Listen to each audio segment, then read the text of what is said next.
What's up, YouTube? I'm your host, Lawrence Youngblood. Welcome to my YouTube channel, reporting from the city of New Orleans.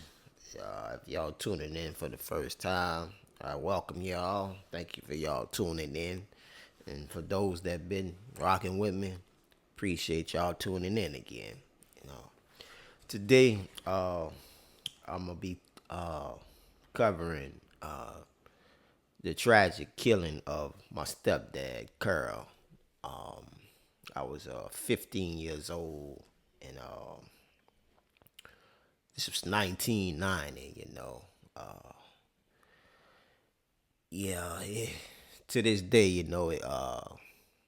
it happened over shit, what 30 something years ago, and all. So yeah, to this day, I get emotional when thinking about that. It is what it is. But the purpose of me sharing my life story is to inspire and show,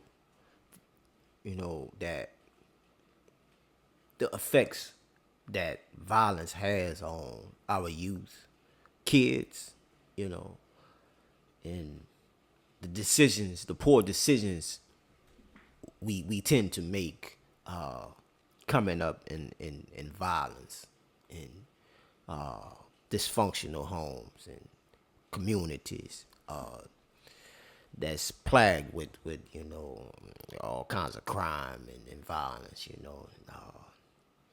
and nobody wins in the end, when it comes to losing a loved one or somebody that's near dear to you behind senseless violence,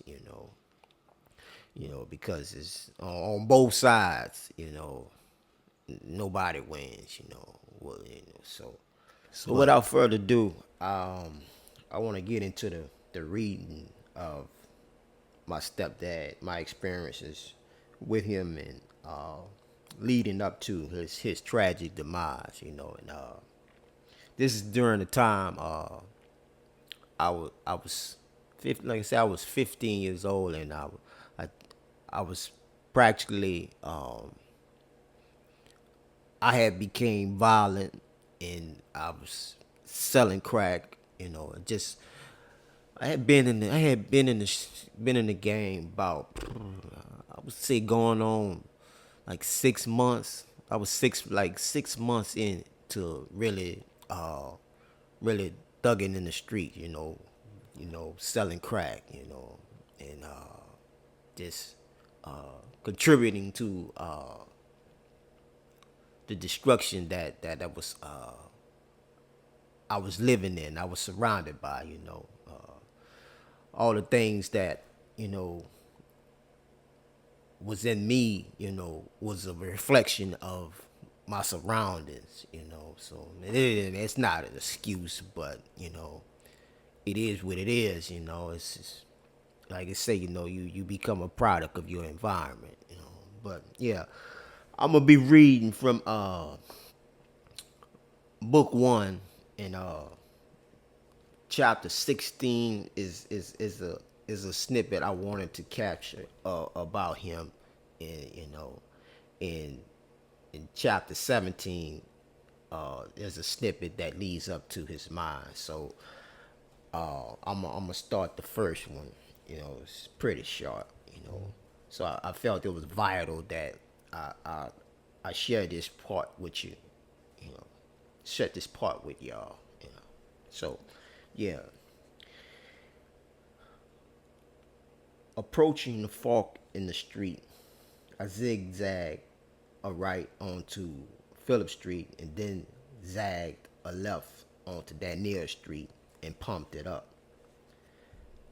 As I shot across First Street, I began looking around the ghetto slum for Curl. This was his hangout and set known as Second and Daniel, or Second and D, laced with shotgun doubles, precarious apartment buildings, and ballrooms, and a liquor store on each corner. This was the drug spot Curl came up in hustling, way before crack came exterminating black lives in the communities. During his fly Rick James days, he reigned like an underground king, or the most valuable player and hustler in this area. Nowadays, though, he was just a crack fiend that plagued the area with the rest of the dehumanized fiends and winos. Most of the times I got out of school or just passed this way, I ran into Curl. And if he wasn't really busy or caught up selling crack for a dealer or on his way to get high off crack, we'd talk for a little while. We'd mostly talk about my mom and family, which despite his vicious addiction, he'd often bring my mom and Matt money. He and I would also talk about me staying out of trouble. Even when my mom told him about my transition into the street game, he tried to talk me into exiting it. Of course, it went in one ear and came out the other though. I was in too deep. Only a few people were out on the normally busy ghetto block where alcohol permeated the air.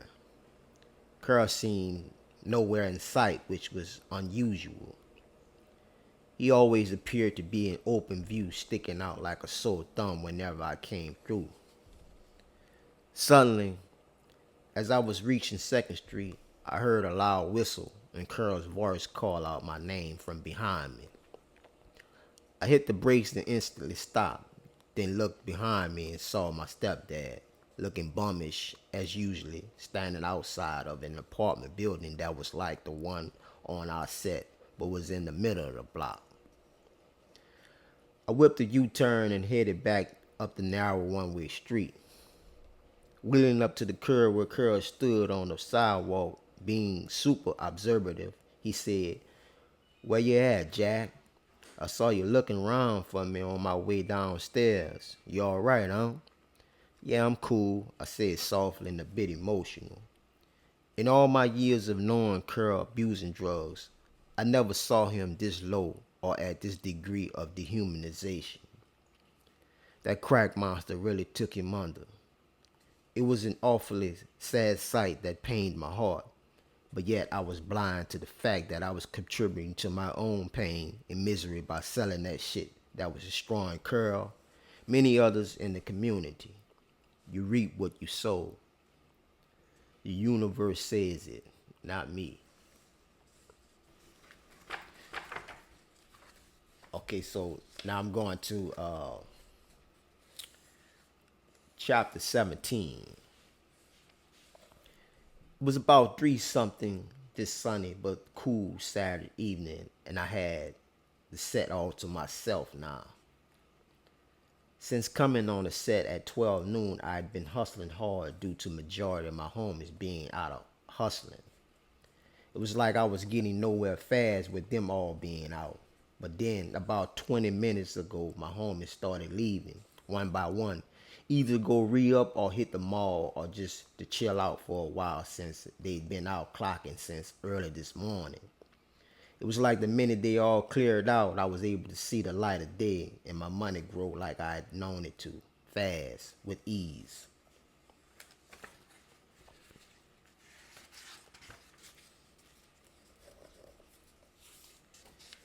As I headed back over to the stoop, I spotted a crack fiend who scored from me twice today, hurrying from around the corner, heading in my direction. From the short distance, he blurted out, "Give me another dime," as I motioned toward him. I quickly dipped into the breezeway, reached up and grabbed a crack piece out of my stash, then stepped back out of the breezeway just as the guy was approaching. We did the hand-to-hand transaction, then I stepped back over to the stoop to sit and rest my bony legs I'd been on for hours. Selling drugs was an easy task. Sitting down, I added the $5 bill and the 5 $1 bills to my knot of money. As I quickly began recounting my money to place my eyes back on the prize, suddenly, out of nowhere, sitting her boyfriend Duck pulled up and stopped dead in the middle of the street in his prime coated car, cutlass. Leaning over from the passenger seat, Sent said a bit fast but stunned and saddened. Lawrence, curl around on Second and Danielle Street dead. My surprise and cheerful expression instantly vanished. I just stared at her stunned, caught completely off guard.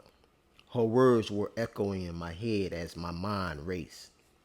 I knew Sent was known for lying sometimes, but from her wide-eyed expression and state of shock but sad tone, I knew this was a fact, not fiction. And besides, I, I knew she wouldn't play about something as serious as this was. I started replaying in my mind the moment I had with Curl the day after he told me to leave his hangout when the knocks rolled up on the guys on the corner. Of course, he wasn't himself all intoxicated. This particular day, though, he seemed very strange. He was talking real reckless and bizarre about how some young nigga was gonna kill him, but he didn't care because he lived his life to its fullest and was still doing it. And the crazy thing about his behavior was that he was laughing as though it was all funny and his life wasn't actually in danger like it actually was. Sadly, I didn't even take him serious knowing the diminished capacity one has when they are drunk in or under the influence of a controlled dangerous substance. Damn, another fucking funeral, my inner voice said as my mind started racing, thinking of all the people who would be affected by this tragic news, especially Matt and my mom and my me. Brother, you gonna be alright? Sensei sweet and concerned, snapping me back a bit. I remained quiet, too hurt, too shocked. This news was just too overwhelming. I got up from the stoop and went into the breezeway. I walked to the stoop at the end of the breezeway and sat down to collect my thoughts and try and retain my composure. But then I got right back up and headed back up front. I was a mess mentally and emotionally. Although I knew Sent wasn't lying about this tragedy, I sorta became in denial and had to learn for myself the actual truth of my stepdad's demise. Stepping back out of the hall of breezeway, I saw that Sent and Duck were gone. I also saw a couple of customers coming, but my mind wasn't on money. I needed to get to Second and Danielle Street fast. I quickly walked over to my rock rental, an old raggedy 81 gray Chevy Nova, parked at the curb and climbed in, hearing the crack fiends calling for me. Swiftly grabbing the keys from underneath the dirty mat, I put the key in the ignition and cranked the engine while I was pumping the gas. Surprisingly, the engine started, whereas it would usually take a while to crank over.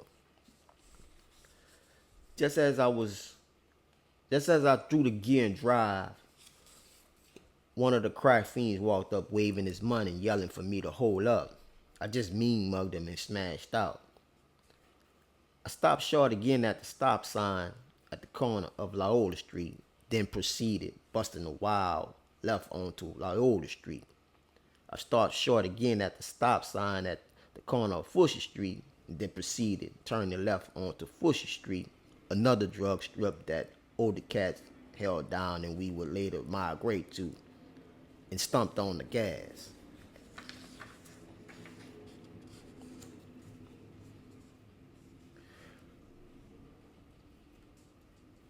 Reaching the stop sign at the corner of South Saratoga and First Street, I brought the car to a complete stop as a group of people were crossing, leaving the murder scene. I proceeded turning right onto First Street and shot up the street, but then pulled over to the curb as I was reaching the corner of Danielle Street. Turning the engine off and quickly climbing out, I hurried around the corner onto Danielle Street, but then stopped in my tracks in the middle of the street. The block was jam-packed with people. Second and Danielle Street was completely blocked off with crime scene yellow tape. It was crazy how people were just standing around and arriving in flocks just to see a dead body. This insanity reminded me of how crowded the streets are during Mardi Gras and second line season.